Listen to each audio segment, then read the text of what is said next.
Mis hermanos. ¿Sí se escuchó? Yo sí. Sí, si se dan cuenta, esas palabras que están ahí en la Biblia, 1 Corintios 13. Bueno, muy bien. Entonces, mis hermanos, ya como sabemos nosotros, cristianos que somos, en 1 Corintios 16, ¿sí? Dice, pongamos aparte, ¿sí? Pongamos aparte, según como hayamos prosperado para la obra de Dios, ¿sí? No para Dios, sino para la obra de Dios, según como Dios nos haya dado. Y sabemos que Dios es bueno con nosotros. Entonces, voy a orar por las ofrendas. Padre del cielo, mi Dios Todopoderoso, que queremos ponerte estas ofrendas en tus manos, mi Dios. Bendice a aquellos que pueden ofrendar, así como los que no, Padre Santo, que les aparece el tiempo y la disposición, el trabajo, porque es para tu obra, mi Dios. No damos porque por vanagloria, ni porque sea una exigencia una, de tomar diezmos o primicias, sino que es algo que tú mandaste para tu obra, mi Dios. Te lo rogamos y pedimos que bendigas estas ofrendas en el nombre de Cristo Jesús. Amén. Amén. Bueno, mis hermanos, el título del versículo, de la prédica que les voy a dar se llama El principio de todo. Y es que quiero, cada vez que me toque predicar, quiero hacerlo de manera sistemática y he decidido empezar por el libro del Génesis. Entonces, cada vez que tenga la oportunidad, entonces voy a predicar de manera sistemática. El primer versículo, ¿sí?, con el que encontramos en el libro del Génesis es versículo 1, capítulo 1, versículo 1, en el Génesis, ¿sí? Y el título es El principio de todo. Lo buscamos en la Biblia. Génesis 1:1. Les voy a predicar de este versículo. Y con la ayuda de Dios vamos a buscar y tratar de entender lo que nos quiere decir Dios con su palabra. Dice ahí, en el principio creó Dios los cielos y la tierra. Hasta ahí. En el principio creó Dios los cielos y la tierra. Bueno, el Pentateuco lo conforman los primeros 5 libros de la Biblia y de esos libros el primero es el Génesis. Estos libros fueron escritos por Moisés, ¿cierto? El profeta Moisés, y que los escribió Moisés es importante tenerlo en cuenta, porque muchos no dan como ese crédito y dicen, no, esto lo escribió la gente, lo escribió uno, lo escribió otro, esto no es inspirado, pero es importante conocerla y saber que es inspiración de Dios y que fue escrito por Moisés por inspiración de Dios. Exactamente, Moisés escribió los 5 primeros libros de la Biblia, que son llamados el Pentateuco, más que todo por el pueblo judío. Entonces, el pueblo judío es de los primeros que dan testimonio de que así fue. Usted le puede preguntar a la mayoría de los judíos y van a ratificar que efectivamente fueron escritos por Moisés.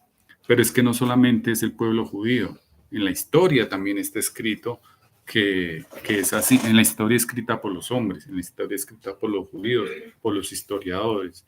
También, no solamente eso, sino que la Biblia nos habla, en el Nuevo y en el Antiguo Testamento, nos habla de claras evidencias que dan crédito a que la escritura del Pentateuco, del libro del Génesis incluido, fue por Moisés.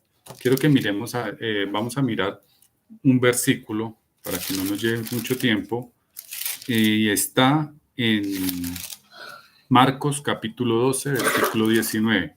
Marcos capítulo 12, versículo 19 en el Nuevo Testamento.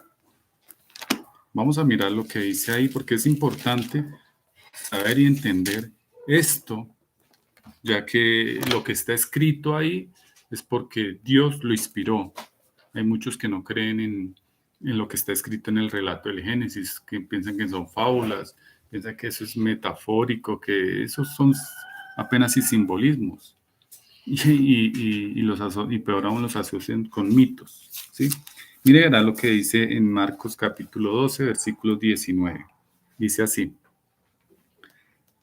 Maestro, Moisés, están hablando los judíos al Señor. Maestro, Moisés nos escribió, miren bien, Moisés nos escribió que si el hermano de alguno muriere y dejare esposa, pero no dejare hijos, que su hermano se case con ella y levante descendencia a su hermano. Bueno, ahí nosotros sabemos, sigue la historia de lo que le están comentando al Señor, le están como poniendo una prueba.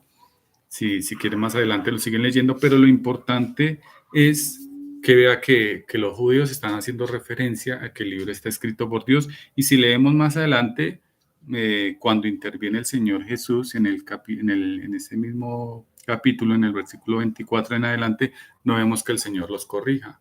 No vemos que el Señor diga, no, esperen un momentico que eso no lo dijo Moisés, eso lo dijo un escribano, lo dijo otra persona.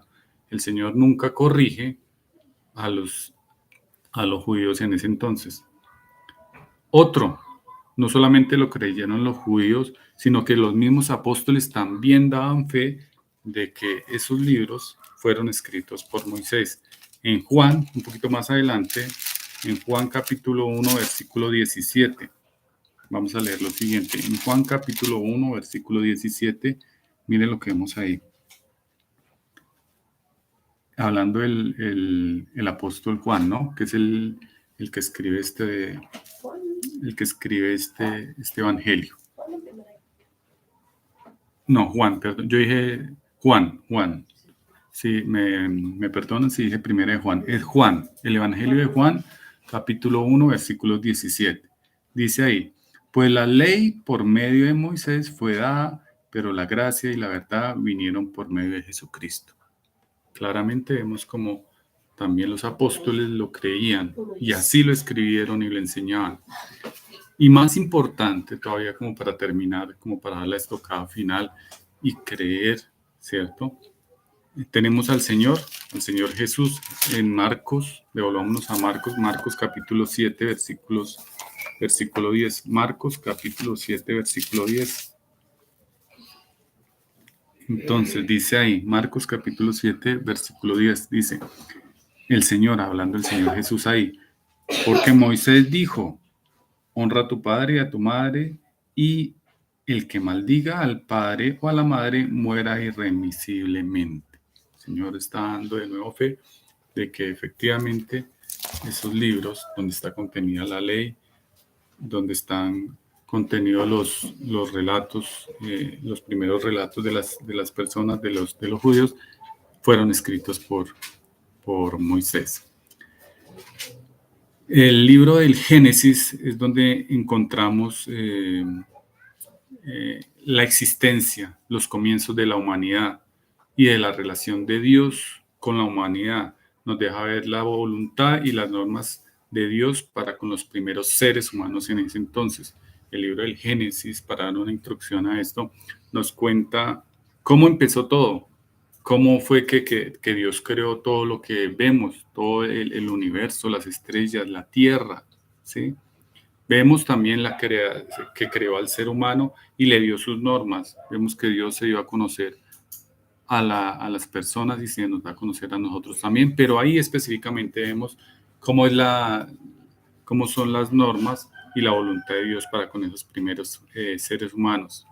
En este primer versículo en el que estamos leyendo, en el que tenemos nuestro pasaje base, vemos la omnipotencia de Dios. Una de las grandes maravillas, ¿sí? Que es la tierra y el cielo.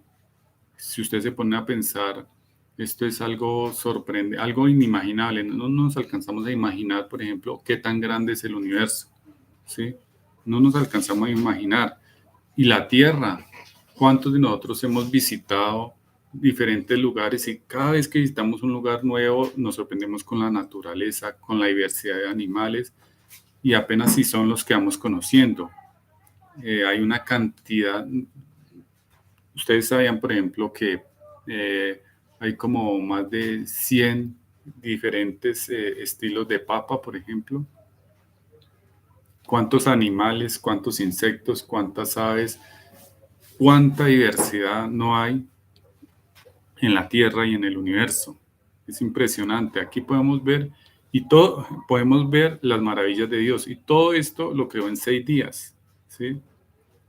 Es sorprendente, es inmenso, es la omnipotencia de Dios que en un momentico hace todo, ¿sí?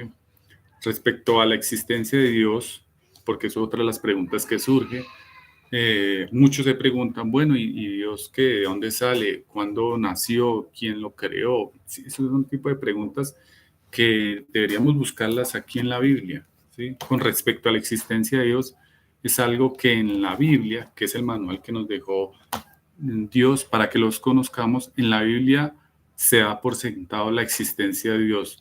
No vemos que no se busca demostrar la existencia de Dios, ni de dónde vino, ni se da por sentado y ya se da por existente, ¿sí? Dios no se habla de un comienzo ni de un fin para Dios, simplemente se da por sentado. No se ve la intención de querer explicar una procedencia o un tiempo de comienzo para Dios. Pero sí se nos dice en la Biblia que que el Señor es el alfa y el omega, el principio y el fin. Dios es eterno y su entendimiento es lo que nos dice la Biblia, y nosotros, creo que cada uno de nosotros lo ha experimentado, su entendimiento no hay quien lo alcance. Tenemos que buscar e ir a la presencia de Dios para que nos explique los misterios.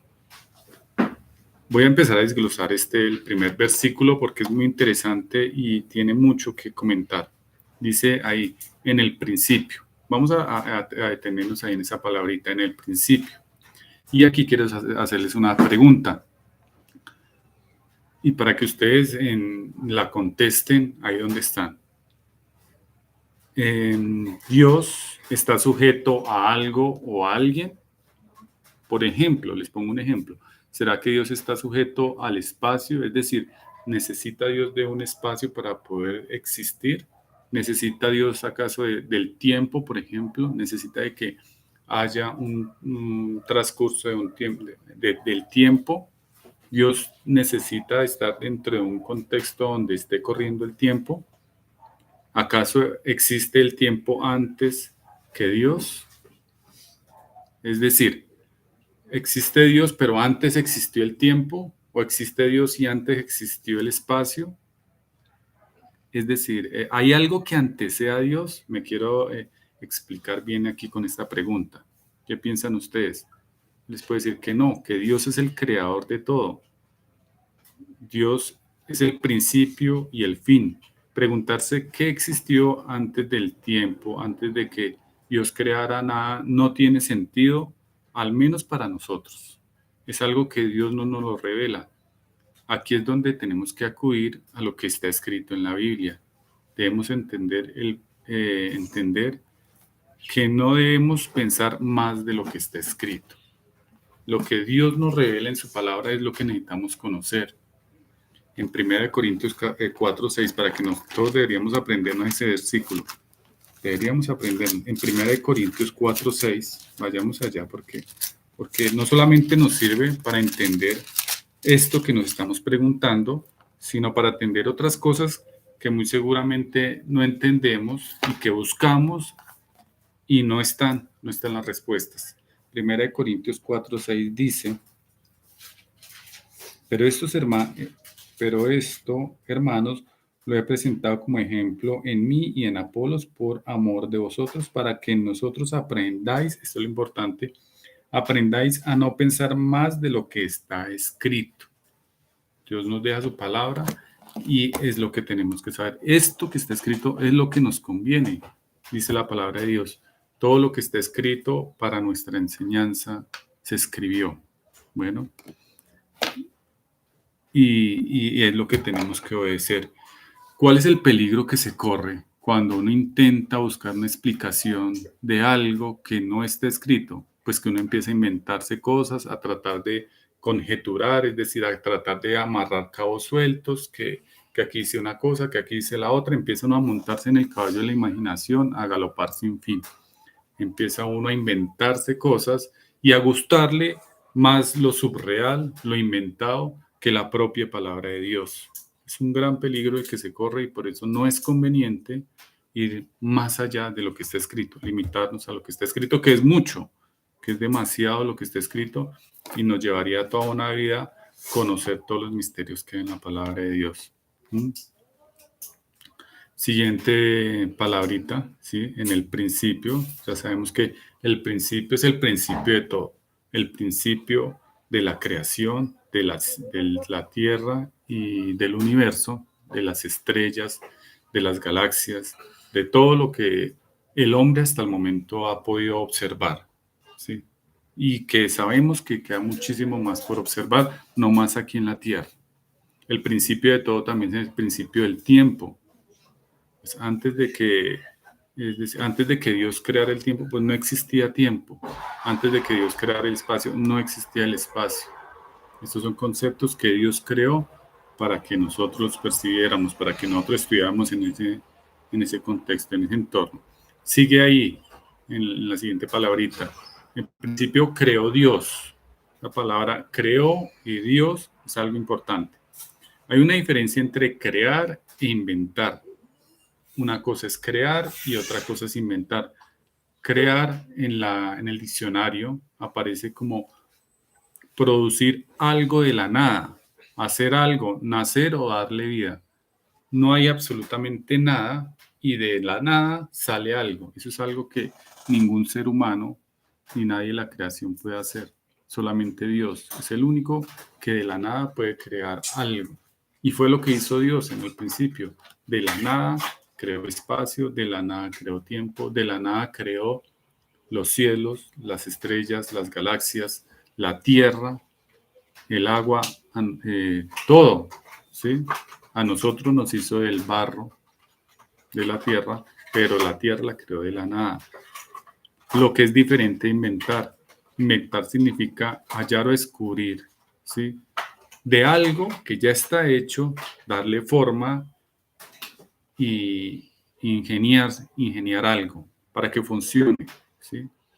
Eso se puede hacer bien por la inteligencia que tiene el ser humano, que es el único que puede inventar, que es la diferencia, no importante, que es la diferencia que tenemos entre los seres humanos, entre los animales, perdón, la diferencia que hay entre los seres humanos y los animales, que las personas tenemos la capacidad de inventar, de crear herramientas, de darles un uso.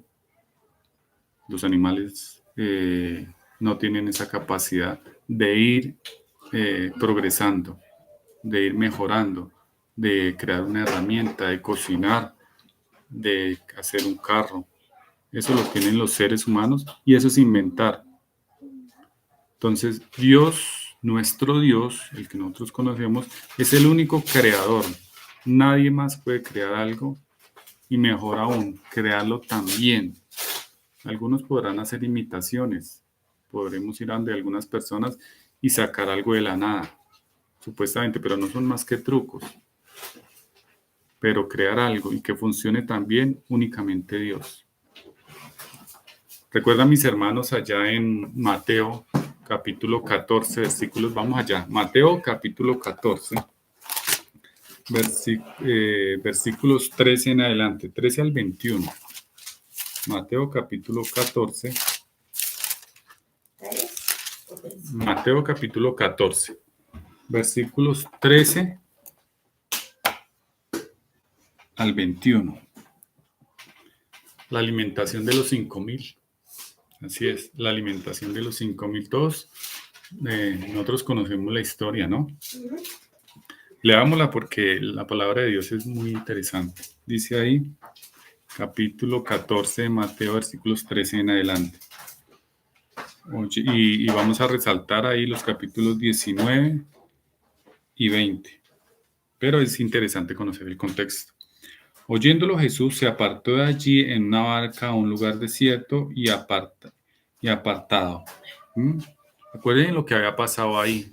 ¿Por qué Jesús hizo eso? ¿Por qué se apartó a un lugar desierto?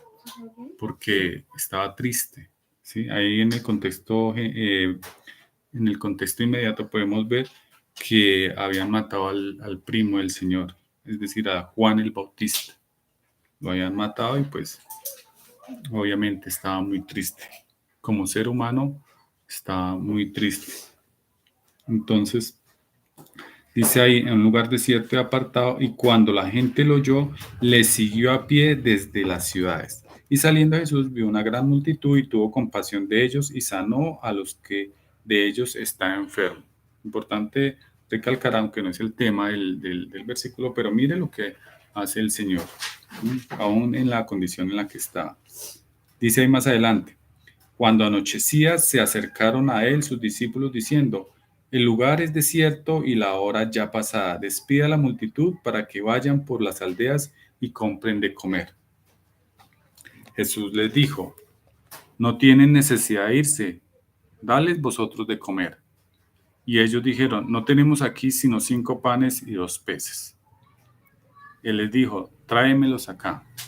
Entonces mandó a la gente recostarse sobre la hierba y tomando los 5 panes y los 2 peces y levantando los ojos al cielo bendijo y partió y dio los panes a los discípulos y los discípulos a la multitud. Y comieron y se saciaron y recogieron lo que sobró de los pedazos, 12 cestas llenas. Aquí es importante, vea, habían solo 5 panes, ¿sí? Y pescados. Y Dios de la nada, sí, porque ahí no dice que de pronto fue que fueron a pescar más, a pescar o que otras personas trajeron pan y echaron en las cestas. No, Dios de 5 panes que habían, sacó de la nada, creó una creación de Dios y alimentó a 5,000 hombres, solamente a 5,000 hombres sin contar mujeres y niños. Bueno, vea que cuando uno se pone a investigar, encuentra que muchos tratando de justificar, de encontrar otra respuesta a los milagros de Jesús, porque hay muchos que no creen, que creen que Jesús no hizo tales milagros, se inventan cosas. Aquí hay muchos escritores, ¿cierto?, que inventan lo siguiente con respecto a este milagro, con respecto a este milagro de creación de Dios. Y lo que dicen es que no, lo que pasa es que todos los 5,000 personas que habían allí traían ahí consigo panes y peces, ¿cierto? Cuando decía, ahí en el contexto decía que tenían, ya llevan varios días ahí y que los discípulos estaban afanados, que los despidiera para que fueran a comprar a las aldeas cercanas. Lo que dicen los comentaristas, algunos comentaristas incrédulos en los milagros de Dios, es que no, lo que pasa es que algunos de los que estaban ahí, de los 5,000 hombres, llevaban comida ahí en sus mochilas y que todos repartieron y comieron todos. Pero no es lo que dice la palabra de Dios. Es más, dice que sobraron 12 cestas llenas. ¿Cómo se iban a alimentar? Más de 5,000, como unas 10,000 personas o más. Y fuera de eso iba a sobrar. Y se saciaron, ¿no? Dice ahí en el versículo 20. Todos y se saciaron y recogieron lo que sobró de los pedazos, 12 cestas llenas. Y los que comieron fueron como 5,000 hombres, sin contar las mujeres y los niños. Tenemos ahí entonces un ejemplo de lo que es la creación. Dentro de lo que ha encontrado la ciencia se dice, además de otras muchas cosas, es que hablando del cielo, de la creación de Dios, del cielo, es que el cielo es infinito, que no le han encontrado fin. Es decir, imagínense la magnitud de la creación de Dios.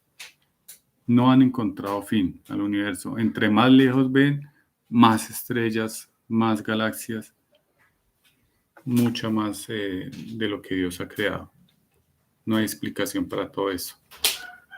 Entonces,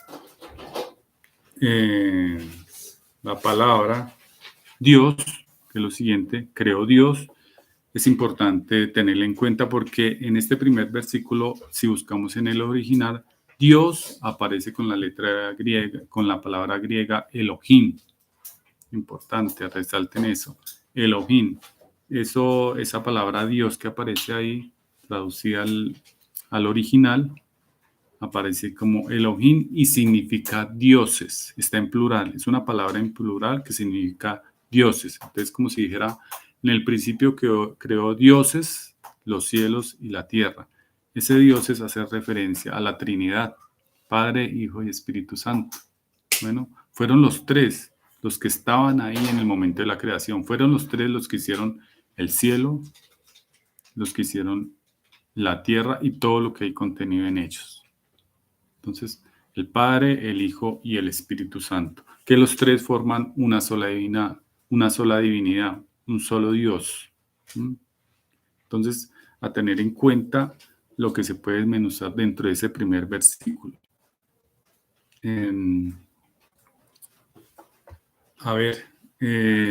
Hablar de las propiedades y características de Dios es algo que muchos de nosotros conocemos muy por encima, diría yo, puesto que lo que Dios se conoce es lo que Él ha querido mostrarnos.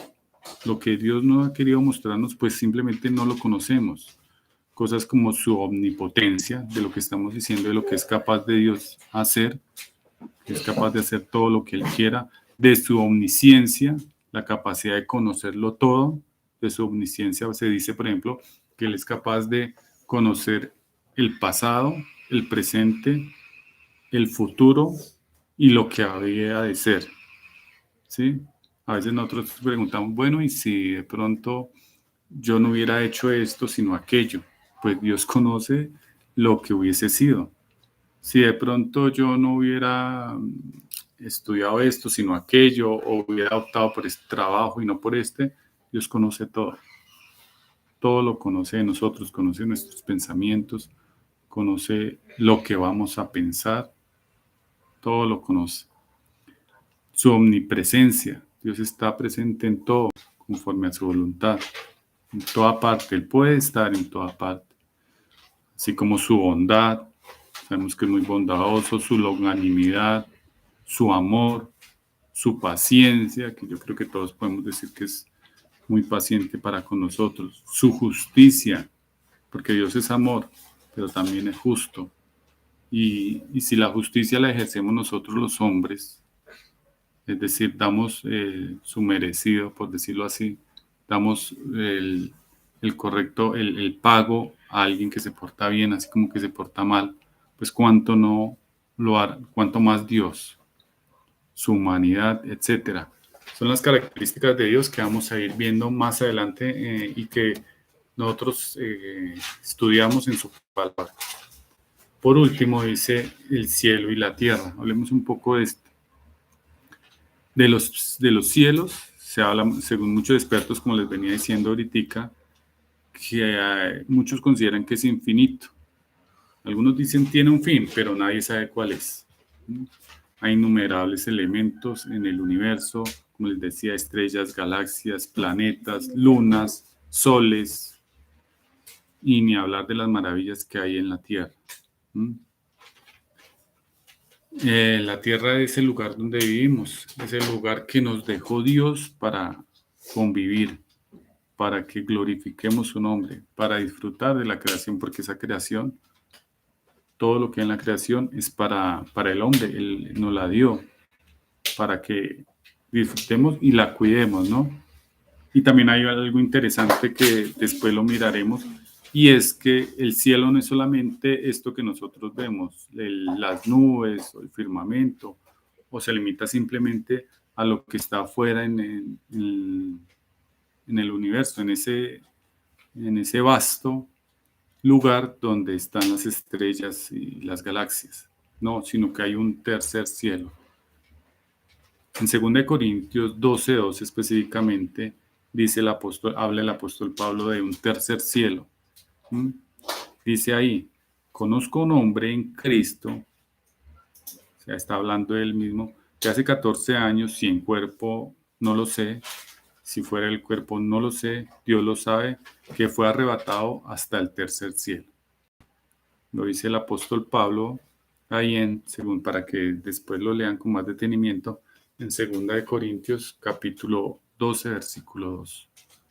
Entonces, ¿qué es ese tercer cielo? Es allá donde está el Señor, es allá donde está Dios. La tierra, como está escrito en su palabra, es el trono de sus pies. ¿Sí? El estrado de sus pies, perdón, el estrado de sus pies. Y el cielo es donde Él está. Entonces, mire, verá que en su palabra hay mucha riqueza que nos llevaría toda la vida tratando de entender toda la riqueza que hay en su palabra.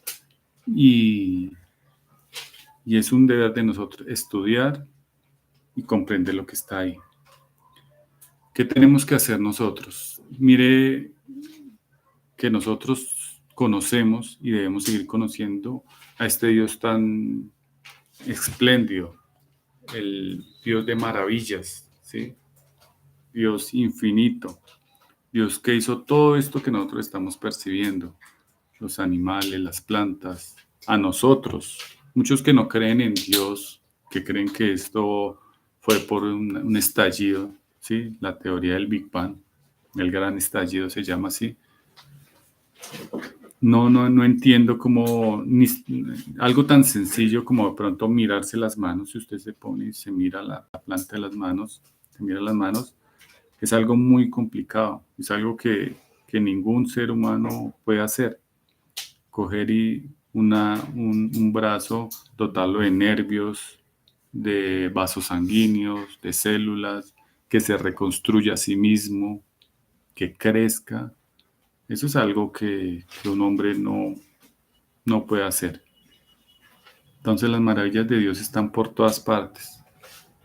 Y en el primer versículo de la Biblia nos habla de una de esas grandes maravillas, que fue crear el cielo y la tierra. Más adelante miraremos cómo Él paso a paso nos muestra cómo fue que creó por cada día las cosas que nosotros tenemos y de lo cual tenemos que creer, porque no es fábula, no son mitos, no son mentiras, no es un lenguaje simbólico de lo que se está hablando ahí, sino que es realidad, es verdad en Dios. El Dios que tenemos es un Dios de amor y en quien debemos confiar. Como conclusión, mis hermanos, tenemos un Dios maravilloso, omnipotente, todopoderoso. Y por si fuera poco, ese Dios todopoderoso es nuestro Dios y es un Dios de amor. Un Dios que dio la vida por nosotros.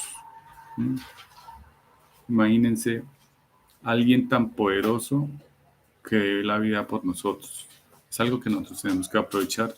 Mientras haya vida, dice en la palabra de Dios, en Proverbios, hay esperanza. Mientras estemos vivos, hagamos todo lo posible por alcanzar la voluntad de Dios. Dios se dio dio su vida en rescate por nosotros. Dios nos regala la salvación, ¿sí? Quiere compartir todas esas maravillas con nosotros. Sabemos que después de que cerremos los ojos aquí, estaremos